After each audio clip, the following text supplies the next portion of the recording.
நேரடியாக திமுக குற்றம் சாட்டுறேன்.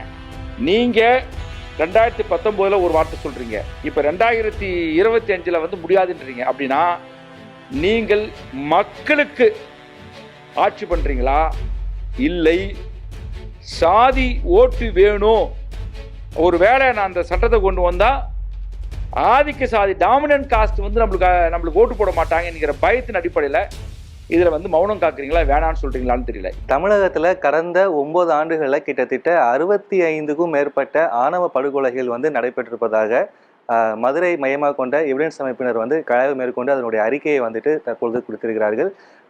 குறிப்பாக வந்து தென் மாவட்டங்களில் அதிக அளவில் இந்த சாதிய வன்மம், இந்த சாதிய சார்ந்த அந்த படுகொலைகளானது வந்துட்டு தொடர்ச்சியாக அரங்கேறிட்டு தான் இருக்குது. இப்போ உதாரணத்துக்கு கடந்த சில வாரங்களுக்கு முன்பு திருநெல்வேலியில் வந்து இந்த கவின் அவருடைய அந்த படுகொலை வந்துட்டு ஒரு மிகப்பெரிய ஒரு அதிர்வலையை வந்து ஏற்படுத்தி இருக்குது. இந்த சாதிய ஆவண படுகொலைகளை வந்துட்டு தற்போதைய சட்டம் வந்து தடுத்து நிறுத்த முடியாத ஒரு சூழல் தான் இருக்குது. இந்த ஆணவ படுகொலைக்கு வந்து தனி சட்டம் வேணும் அப்படின்றதுக்கு ஒன்றான குரல் வந்து இப்போ வந்து வலுத்து இருக்குது. இதை பற்றி விரிவாக பேசுறதுக்கு எவிடன்ஸ் அமைப்புடைய செயலுக்குனர் கதிர் அவர்கிட்ட இடம் கேட்கலாம். சார் வணக்கம் சார். சார், இப்போ பிரசன்ட்ல சாதிய ஆவண படுகொலையை வந்து இப்போ இருக்கக்கூடிய அந்த சட்டங்களால் வந்து தடுத்து நிறுத்த முடியுதா சார்? இப்போ சாதிய ஆணவ படுகொலைக்கென்று தனி சட்டம் இல்லை. இப்போ பிஎன்எஸ்ல சொன்ன அதே சட்டங்கள் தான் கொலை வழக்காக தான் இந்த சட்டத்தில் போடுறாங்க. இது ஆணவ படுகொலை மட்டும் நடக்கலை, ஆணவ குற்றங்கள் நடக்கின்றன. கிட்டத்தட்ட வந்து பார்த்தீங்கன்னாக்க கடத்துறது, சித்திரவதை பண்ணுறது, அடிக்கிறது, அவங்கள வந்து நிர்வாணமாக நார்த் இந்தியாவில் நிர்வாணமாக அவங்கள பேரடு போக வைக்கிறது, அது அவங்க மேலே வந்து சிறுநீரை கழிக்க வைக்கிறது, சொத்துக்களை வந்து பறிமுதல் செய்கிறது, மொட்டை அடிக்கிறது, பப்ளிக்கில் வச்சு இவங்க 2 பேரும் கல்யாணமான அவங்க 2 பேரையும் வந்து அண்ணன் தங்கச்சின்னு டிக்ளேர் பண்ண வைக்கிறது, இது மாதிரி நிறைய காரணங்கள் இருக்கின்றன. இப்போ வந்து பார்த்தீங்கன்னாக்கா ஆணவ கொலைக்கு வந்து தனிச்சட்டம் ஏற்ற வேண்டும் என்று உச்சநீதிமன்றம் 2018 சொல்லியிருக்கு.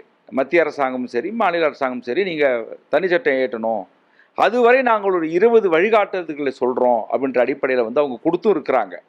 அதை வந்து ஒவ்வொரு மாநில அரசாங்கமும் இதை கடைபிடிக்கணுன்றாங்க. அதில் என்ன சொல்கிறாங்கன்னா, இன்டர்காஸ்ட் மேரேஜ் நடைபெற்ற லாஸ்ட் 5 இயர்ஸ் டேட்டாவை கலெக்ட் பண்ணுங்கள். ஒரு இன்டர்காஸ்ட் மேரேஜ் கப்புள் நடந்திருக்காங்கன்னா அங்கே ஏதாவது பதட்டம் இருக்கா, அவங்களுக்கு ஆபத்து இருக்கான்றதை சோமோட்டோ எடுத்து தானாக முன் வந்து போகணும். இதெல்லாம் பல்வேறு பரிந்துரைகள் இருக்குது. இன்னும் சொல்ல போய் என்ன சொல்கிறாங்கன்னா, அவங்களுக்கு பாதுகாப்பு மையங்கள் ஒவ்வொரு மாவட்டத்திலும் ஏற்படுத்தணுன்றாங்க. அந்த பாதுகாப்பு மையங்கள் காவல்துறை, சமூக நலத்துறை, ஆயுள் நலத்துறை 3 துறையும் இணைந்து ஒரு பாதுகாப்பு மையங்கள் வந்து தமிழ்நாட்டில் ஏற்படுத்தணுன்றாங்க. ஆனால் இது எதுவுமே இங்கே என்ன பண்ணப்படலைன்னா நடைமுறைப்படுத்தப்படலை. ஆணவ கொலைக்கு ஏன் தனி சட்டம் அப்படின்னு இடம் இருக்கு பாருங்க. தமிழ்நாடுடைய முதலமைச்சர் அவர்கள் மாண்புமிகு மு.க. ஸ்டாலின் அவர்கள் 2019 ஆண்டு நவம்பர் மாதம் என்ன சொன்னார்னா, அப்போ எதிர்கட்சியாக இருக்கும்போது அந்த காணொலி இன்னமும் எங்களிடம் இருக்கு. நாங்கள் ஆட்சிக்கு வந்தால் ஆணவ கொலைக்கென்று தனிச்சட்டம் ஏற்றுவோம், ஒரு காலம் இந்த மண்ணில் ஆணவ கொலையை அனுமதிக்க மாட்டோம்னு அவர் சொல்லிருச்சார். அப்படி சொன்ன முதலமைச்சர் இப்போ என்ன சொல்றாருன்னா, ஆணவ கொலைக்கு தனிச்சட்டம் தேவையில்லைன்னு சட்டமன்றத்தில் அவர் டிக்ளேர் பண்ணிட்டார். அதுக்கு என்ன ரீசன் சொல்றாருன்னா, ஏற்கனவே எஸ்சிஎஸ்டி ஆக்ட் இருக்குல்ல, அப்போ எதுக்கு ஆணவ கொலைக்கு தனிச்சட்டம் அப்படின்றாரு. இதில் என்ன ஒரு புரிதல் அப்படின்னா, ஆணவ படுகொலை என்பது வெறும் காஸ்ட் சம்பந்தப்பட்டது மட்டுமல்ல, 14 காரணங்கள் இருக்கின்றன.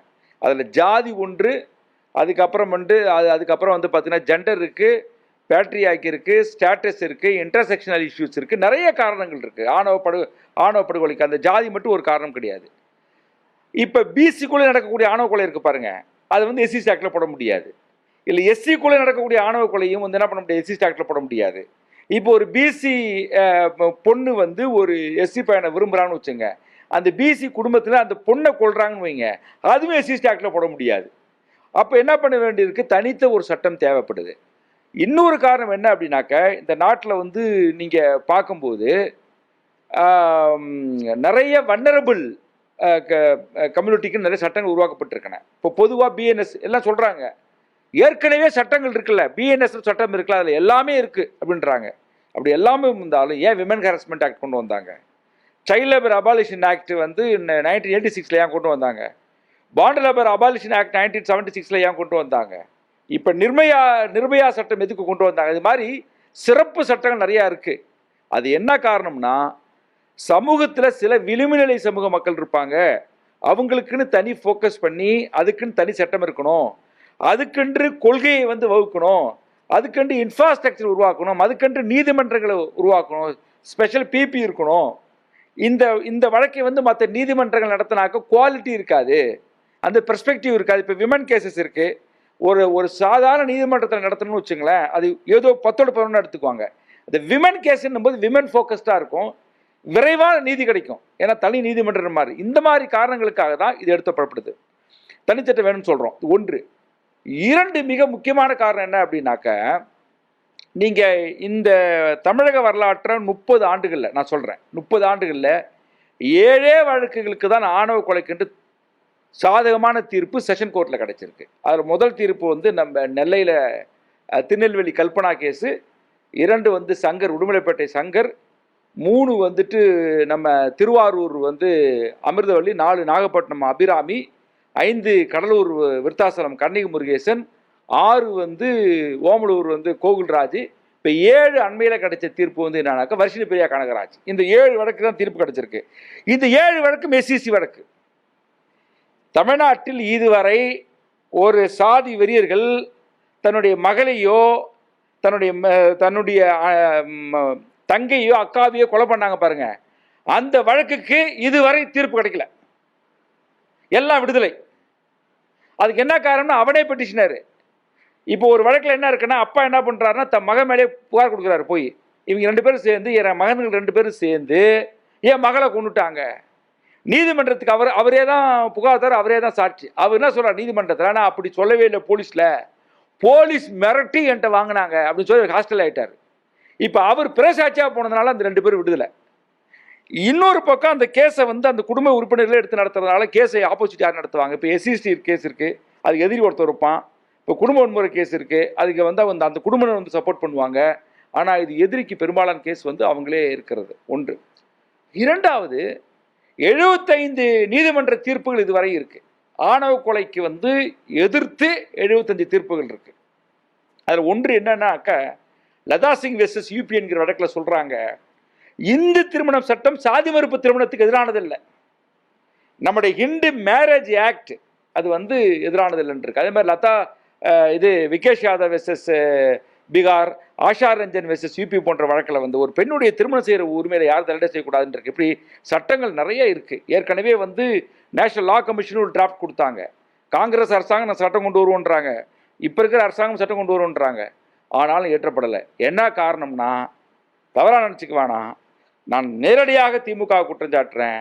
நீங்கள் 2019 ஒரு வார்த்தை சொல்கிறீங்க, இப்போ 2025 வந்து முடியாதுன்றீங்க. அப்படின்னா நீங்கள் மக்களுக்கு ஆட்சி பண்ணுறீங்களா, இல்லை சாதி ஓட்டு வேணும், ஒரு வேளை நான் அந்த சட்டத்தை கொண்டு வந்தால் ஆதிக்க சாதி டாமினன்ட் காஸ்ட் வந்து நம்மளுக்கு ஓட்டு போட மாட்டாங்க என்கிற பயத்தின் அடிப்படையில் இதில் வந்து மௌனம் காக்குறீங்களா, வேணான்னு சொல்கிறீங்களான்னு தெரியல. இது வந்து ரொம்ப ஏற்றுக்கொள்ள முடியாத ஒன்று.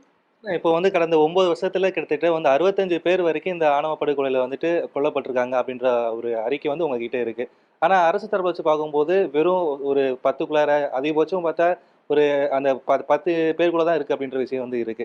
இந்த முரண்பாடு எப்படின்னா நீங்க பாக்குறீங்க? 10க்குள்ள கிடையாது, 3. 2017 2021 வரை லோக்சபாவில் நடந்த கொஸ்டின் ஹவர்ஸ், 2023 ஏப்ரல் மாதம் 25 நடந்த கொஸ்டின் ஹவர்ஸில் தமிழகத்தில் 3 ஆணவ கொலைகள் தான் நடந்திருப்பதாக சொல்கிறாங்க. இது எவ்வளோ பெரிய இது! எங்களிடம் 65 ஆணவ கொலைகள் தனித்தனி ஃபைலாக இருக்கின்றன. எல்லாமே எஃப்ஐஆர் இருக்குது, சார்ஜ் ஷீட் இருக்குது, கேஸ் பற்றின டாக்குமெண்ட்ஸ் இருக்குது, போஸ்ட்மார்ட்டம் இருக்குது, எல்லா அறிக்கைகளுமே இங்கே தயாராக இருக்குது. அதனால் இது 3ன்றது வந்து ரொம்ப சொற்ப தொகை. நாங்கள் சொல்கிற இந்த 65 எங்களை பொறுத்தவரை குறைவான கவுண்டிங் சொல்கிறோம், எங்களுக்கு தெரிய வந்தது. இது நாங்கள் சொல்லலை, இன்டர்நேஷ்னல் லெவலில் என்ன சொல்கிறாங்க அப்படின்னா, இந்தியாவில் வருடந்தோறும், அதாவது ஹியூமன் ரைட்ஸ் வாட்ச் ரிப்போர்ட், நியூயார்க்கில் இருக்கக்கூடிய மனித உரிமை அமைப்புகளாக இருக்கட்டும், ஆம்னஸ்டி இன்டர்நேஷ்னல் ரிப்போர்ட்டாக இருக்கட்டும், இல்லை என்று சொன்னால் வந்து மைனாரிட்டி ரைட்ஸ் குரூப் இன்டர்நேஷ்னல் குரூப்பாக இருக்கட்டும், எல்லாம் அவங்க என்ன சொல்கிறாங்கன்னா, இந்தியாவில் வருடத்திற்கு 1000 பேர் ஆணவ கொலை செய்யப்படுறாங்க அப்படின்னு ஒரு கணக்கு சொல்கிறாங்க. இது எப்போ சொல்லலை, 20 ஆண்டுகளுக்கு முன்பு சொன்னது. ஆனால் டேட்டா என்ன சொல்லுதுன்னா, இந்தியாவில் மொத்தமே வருஷத்துக்கு 22 பேர் தான் சொல்லுது, 22 33. தமிழ்நாட்டிலேயே 15லேருந்து 20 நடக்குது வருடத்திற்கு. 1. 2, இந்த ஹானர் ரிலேட்டடான சூசைடு இருக்கு பாருங்க, அது வந்து கணக்கிலே வர்றது கிடையாது. இப்போ மொத்தம் நம்ம ஊரில் வந்துட்டு ஆண்கள் பெண்கள் அப்படின்னு நினைக்கிறோம் வச்சுங்களேன், அந்த பெண்களில் வந்து ஒரு 7,000 பேர் தற்கொலை பண்ணிக்கிறாங்க வருடந்தோறும். அதில் 3,500 to 4,000 பெண்கள் தற்கொலை. நான் ஆண்கள் தற்கொலை கூட விட்டுருக்கேன். இந்த பெண்கள் தற்கொலையில் 20 விழுக்காடு வந்து லவ் அஃபேர் சூசைடுன்றாங்க. அப்போ இது எல்லாமே ஆணவ மரணங்கள் தான். வருங்காலத்தில் இருக்கக்கூடிய பசங்க இப்போ அடுத்த தலைமுறைகளுக்கு வந்து இந்த சாதின்ற அந்த விஷயம் வந்துட்டு இன்னும் உள்ளுக்க ஊறாமல் இருக்கிறதுக்கு என்ன மாதிரியான நடவடிக்கை எடுக்கணும்னு நினைக்கிறீங்க? இது பள்ளிக்கூடங்கள்ல இருந்து இந்த வகுப்புகள் கொண்டு போக வேண்டியிருக்குங்க. அதாவது என்னன்னா, cost is not a culture. ஜாதி என்பது கலாச்சாரம் அல்ல. ஆணாதிக்கம் என்பது கலாச்சாரம் அல்ல. சமத்துவம் தான் கலாச்சாரம். மாண்பு தான் கலாச்சாரம்.